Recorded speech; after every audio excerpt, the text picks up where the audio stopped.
एक कंजूस सेठ की कहानी। सेठ बहुत ही लालची और कंजूस था। वो किसी भी सामान को आसानी से प्रयोग में नहीं लाता था। वे जितना हो सकता था उतना बचाता था। उसका मानना ये था कि जितना हम बचा सकते हैं उतना ही अच्छा है। अगर सेठ को ये लगता था कि उसे बहुत भूख लगी है तो थोड़ा खाना खाकर अपना पेट भर लेता था। खाना खाने के बाद में बहुत सारा पानी पीता था।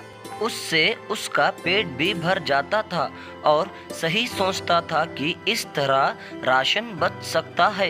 लेकिन सेठ की पत्नी ऐसी नहीं थी। वे बहुत ही अच्छा खाना खाती थी। जब भी सेठ बाहर जाता था वे बहुत अच्छे अच्छे पकवान बनाकर खाती थी और सेठ को इस बात का बिल्कुल भी पता नहीं था। एक दिन सेठ ने सोचा कि मैं राशन हर महीने लेकर आता हूँ, लेकिन वो महीने ख़त्म होने से पहले ही ख़त्म हो जाता है, जबकि मेरा मानना ये है कि वे अगले महीने तक भी चलना चाहिए। लेकिन सेठ को इस बात का बिल्कुल भी पता नहीं था कि जब सेठ बाहर जाता था तो उसकी पत्नी बहुत अच्छा अच्छा खाना बनाकर खाती थी और बहुत सारे पकवान भी बनाती थी जो कि सेठ के सामने नहीं कर पाती थी।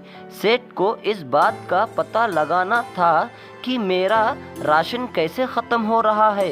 तभी सेठ एक बोलता हुआ तोता लेकर आया। वो तोता इंसानी भाषा में बोलता था।